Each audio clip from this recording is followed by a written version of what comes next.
Hello बच्चों, study with Pawan sir के channel पर आप लोगों का हार्दिक स्वागत एवं अभिनंदन है।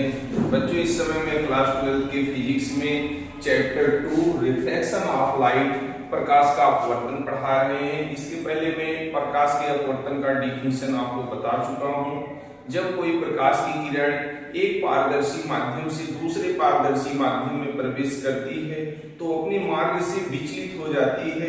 यह घटना प्रकाश का अपवर्तन कहलाता है। या ऐसा कह सकते हो, जब कोई प्रकाश की किरण किसी सघन माध्यम से विरल माध्यम में प्रवेश करती है तो अभिलंब से दूर हट जाती है। या इसके विपरीत बता सकते हो, जब कोई प्रकाश की किरण किसी विरल माध्यम से सघन माध्यम में प्रवेश करती है तो अभिलंब से दूर हट जाती है।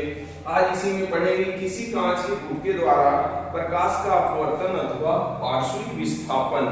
तो इसमें हम एक कांच का गुटका बच्चों बनाते हैं। कांच का गुटका लेते हैं जिसकी मोटाई t, इसकी मोटाई क्या है? t। एक कांच का गुटका है जिसकी मोटाई बच्चों स्मॉल t हमने मान लिया। एक प्रकाश की किरण को हमने गुजारा, तो प्रकाश की किरण गुजरी तो इस पे क्या खींच देते हैं? एक अभिलंब खींच देते हैं जिसका मान बच्चों m1 और n1 है। तो इस आपतन बिंदु और अभिलंब के बीच कैसा कोण बनता है? आपतन कोण I बनता है। आपतन कोण I बन जाएगा। ये प्रकाश, इस प्रकाश की किरण को कैसे जाना था? सीधा जाना था, लेकिन एक बाहर का माध्यम कैसा है? विरल माध्यम है। बाहर का माध्यम बच्चों विरल माध्यम है। जैसे विरल माध्यम क्या होता है? वायु होता है। और अंदर का माध्यम क्या है? कांच है, जिसे हम सघन माध्यम कहते हैं। फिर इसके नीचे कौन सा माध्यम होगा? विरल माध्यम होगा। विरल माध्यम जैसे वायु। तो प्रकाश की किरण सबसे पहले बच्चों विरल माध्यम से कहां प्रवेश कर रही? सघन माध्यम जैसे कांच में। जब कांच में प्रवेश करेगी तो अभिलंब से क्या होगी? दूर हट जाएगी। दूर हट जाती है तो अभिलंब से क्या करती? दूर हट जाती है। यहाँ से देखिए, प्रकाश की किरण को सीधा ना जाकर कहां होगी? अभिलंब से दूर हट गई। इसके बाद बच्चों देखेंगे, जब सघन माध्यम से विरल माध्यम में जाती है तो अभिलंब से क्या होती? दूर हट जाती है। लेकिन जब विरल से सघन माध्यम में प्रवेश करती है तो अभिलंब की तरफ झुक जाती है। अब इसके बाद इसका माध्यम कांच है तो सघन माध्यम से कहां प्रवेश कर रही? विरल माध्यम से। तो अभिलंब से क्या होगी? दूर हट जाएगी। तो इसमें पार्श्विक विस्थापन है। जैसे पार्श्विक विस्थापन किसे कहते हैं? प्रकाश की किरण, जो आपतित प्रकाश की किरण है और निर्गत प्रकाश की किरण के बीच की जो समांतर रेखा है उसके बीच की लंबवत दूरी को ही हम पार्श्विक विस्थापन कहते हैं। इसका मान कितना है? 90 डिग्री है। तो इसको बना लेंगे। यहाँ बच्चों O है इसका नाम A है, इसका नाम B है, इसका मान लेते हैं L। क्या है? L। यदि इसकी मोटाई t है तो इस O से लेकर n1 की मोटाई क्या हो जाएगी? इसको भी मान लेते हैं। क्या हो जाएगी? इसकी लंबाई t हो जाती है। तो इसके बाद बच्चों इसमें O से B तक, इसमें भी हमें क्या खींचना पड़ेगा? अभिलंब खींचना पड़ेगा। इससे क्या खींचना पड़ेगा? एक अभिलंब खींच देते हैं। अभिलंब खींचेंगे, यहाँ आपतन कोण I बन रहा है, इसके बीच अपवर्तन कोण क्या बनेगा? R बनेगा। और इस कोण का मान बच्चों क्या हो जाएगा? इस कोण का मान हो जाएगा I माइनस मान लेते हैं R1। इस निर्गत कोण का मान बच्चों, इस आपतन कोण का मान लीजिए I है, इसको निर्गत कोण कहेंगे। निर्गत कोण E है तो आपतन कोण I बराबर निर्गत कोण E के बराबर हो जाएगा। लिखेंगे आपतन कोण I बराबर निर्गत कोण किसके? E के। निर्गत कोण स्मॉल E के। एक बार पुनः चित्र देखेंगे। एक मैंने कांच का गुटका लिया, इस कांच के गुटके में मैंने एक प्रकाश की किरण को गुजारा, तो प्रकाश की किरण विरल माध्यम से सघन माध्यम में प्रवेश कर रही है। तो सघन माध्यम में जब प्रवेश करेगी तो अभिलंब की ओर क्या होगी? झुक जाएगी। इसके बाद जब सघन माध्यम से विरल माध्यम वायु में जाती है तो अभिलंब से क्या हो रही? दूर हट जा रही। तो हमने एक अभिलंब n1 खींचा। इसके बाद यहाँ देखिए बच्चों, एक अभिलंब हमने m2 और n2 खींच दिया। तो इसमें मोटाई हमने इस कांच के गुटके की मोटाई स्मॉल t माना है। तो इसकी भी लंबाई O से लेकर n1 की भी मोटाई क्या हो जाएगी? टी हो जाएगी, और जो प्रकाश की किरण बाहर जा रही है उसको निर्गत प्रकाश की किरण कहते हैं ई। तो पार्श्विक विस्थापन इसमें बन रहा है, इसका मान क्या है, डी है, स्मॉल डी है। तो O है, इसको मान लेते हैं B है, N2 है, इसको मान लीजिए C है। तो आप जानते हैं आपतित प्रकाश की किरण और निर्गत प्रकाश की किरण के बीच के समांतर जो प्रकाश की किरणें होती हैं उसके बीच की लंबवत दूरी को ही पार्श्विक विस्थापन कहते हैं। अब इसमें देखेंगे बच्चों, एक त्रिभुज बन रहा है ON1B में। सबसे पहले लेंगे ON1B में, तो cos थीटा लगा दीजिए। तो थीटा के स्थान पे बच्चों इसमें क्या है, I माइनस R1, तो लिख देंगे I minus R1 is equal to, तो cos थीटा बराबर बच्चों क्या होता है, लंब बटे कर्ण होता है, आधार बटे कर्ण होता है। क्या होता है, आधार बटे कर्ण। cos थीटा बराबर लिखते हैं आधार बटे कर्ण। तो ए R1 है, इसके समांतर क्या है, इसके सम्मुख भुजा देखिए बच्चों, OB क्या हो जाएगा, लंब। एक भुजा क्या हो जाएगा, कर्ण, क्योंकि 90 डिग्री है, एक भुजा क्या होगा, लंब। तो cos थीटा को लिखते हैं आधार बटे कर्ण। तो इसका मान आएगा, आधार कितना है, इसमें आधार है ON1 बटे कर्ण का मान कितना है, देखिए ON1 बटे OB। तो लिख सकते हो cos I minus R1 is equal to, ON1 का मान बच्चों कितना है, स्मॉल टी हमने माना है, और OB का मान नहीं पता है, तो स्मॉल टी बटे क्या लिख दोगे, OB।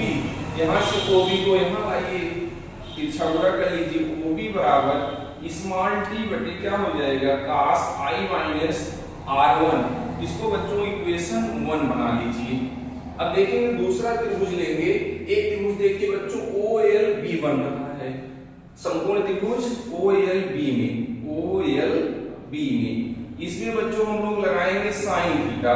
तो थीटा के स्थान पे क्या हो जाएगा, देखिए साइन थीटा तो I माइनस R1, तो थीटा का स्थान क्या ले लेंगे, I माइनस R1। इसमें बच्चों हो जाएगा I, सिर्फ क्या होगा, R1, cos R1 बराबर आधार बटे कर्ण। इसमें देखिए इस त्रिभुज में OLB में थीटा के स्थान पे क्या होगा, I minus R1 is equal to sine theta क्या लिखते हो, लंब बटे कर्ण। तो लंब का मान इसमें कितना है, देखिए लंब का मान, ये बच्चों थीटा है तो LB भुजा क्या होगी, लंब होगी, LB अपान कर्ण का मान क्या हो जाएगा, OB बच्चों कर्ण हो जाएगा।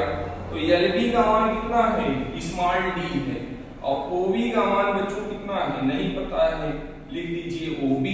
तो यहां से लिख सकते हो sine I minus R1 is equal to D upon क्या मिलेगा, OB।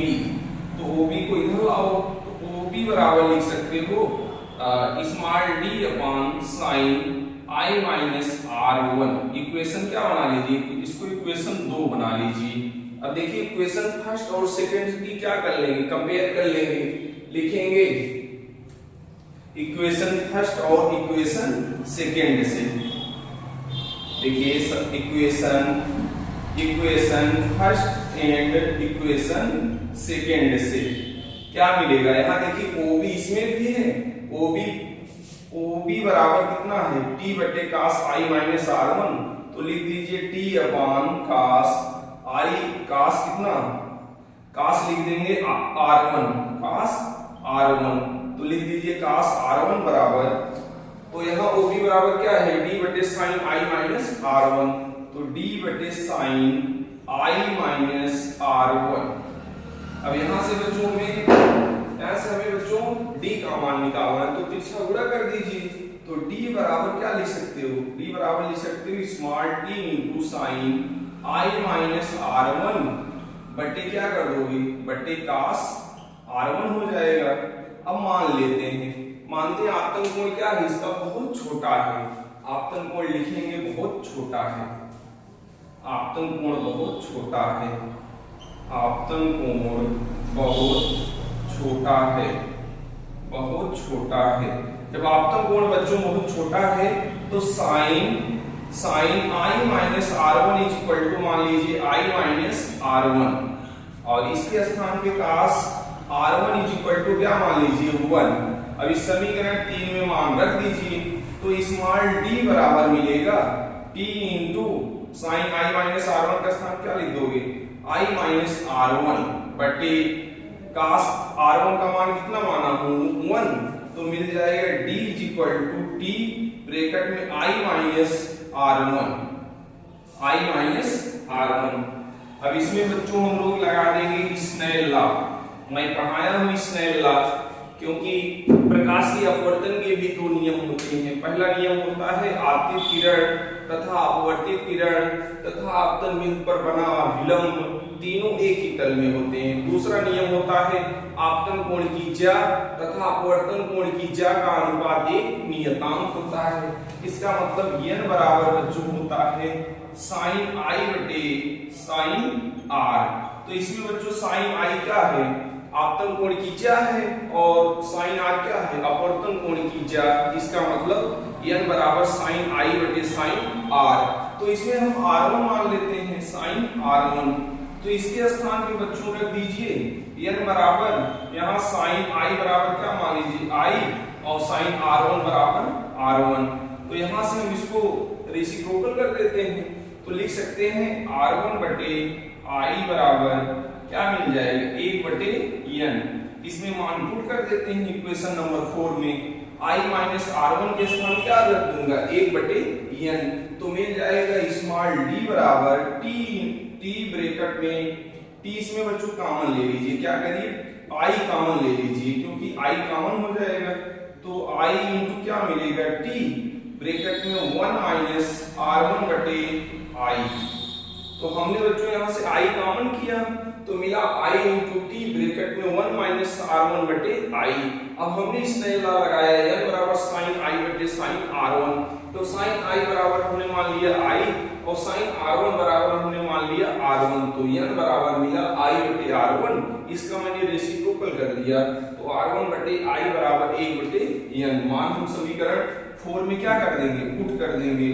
तो आप लिख सकते हो स्मॉल d बराबर i इंटू टी ब्रैकेट में 1 माइनस r1 बटे i का स्थान क्या रख सकते हो 1 बटे n। यही मेरा प्रूफ है। पार्श्विक विस्थापन d बराबर होता i इंटू टी ब्रैकेट में 1 माइनस 1 बटे n। एक बार पुनः चित्र को समझ लीजिए। चित्र को एग्जाम के समय कैसे बनाएंगे, हमने सर्वप्रथम एक कांच का गुटका लिया। इस कांच के गुटके में हमने प्रकाश की किरण को गुजारा। जब प्रकाश की किरण विरल माध्यम से सघन माध्यम में प्रवेश करती है तो अवलंब की ओर झुक जाती है। इसके बाद जब सघन माध्यम से विरल माध्यम में प्रवेश करती है तो अवलंब से क्या हो जाएगी, दूर हट जाएगी। तो इसके लिए मैं एक अभिलंब m1 और n1 खींच दिया और इसके बाद मैंने किया इसमें एक अभिलंब खींच दूंगा m2 और n2। तो ये जो प्रकाश की किरण bc बाहर जा रही है इसको बच्चों हम निर्गत प्रकाश की किरण कहते हैं। पार्श्विक विस्थापन किसे कहते हैं, आपतित प्रकाश की किरण और निर्गत प्रकाश की किरण के बीच के समांतर जो लंबवत दूरी होती है उसे हम पार्श्विक विस्थापन कहते हैं। इसको हम स्मॉल d से प्रदर्शित करते हैं। अब इसमें बच्चों देखिए आपतन कोण i है तो इस कोण का भी मान कितना हो जाएगा i, क्योंकि एकांतर अंतर कोण है, अल्टरनेट एंगल है। इसका मान r1 है तो इस एंगल का मान बच्चों आ जाएगा i माइनस r1। और निर्गत कोण जो e है i के स्थान पे आपतन कोण i या निर्गत प्रकाश के कोण को क्या लिख सकते हो e, अर्थात आपतन कोण i बराबर हो जाएगा निर्गत कोण e। इसके बाद मैं दो समकोण त्रिभुज का प्रयोग करूंगा। एक समकोण त्रिभुज बच्चों ON1B बन रहा है, एक समकोण त्रिभुज OLB।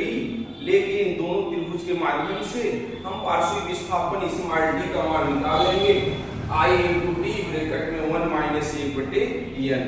बच्चों इसको 2-3 बार रिवीजन कर लीजिएगा, कई बार एग्जाम में पूछा गया है। हमारे चैनल को अधिक से अधिक लोगों से सब्सक्राइब कराइए जिससे मैं अच्छा कंटेंट अवेलेबल करा सकूं जो एग्जाम में आपके महत्वपूर्ण है। Thank you.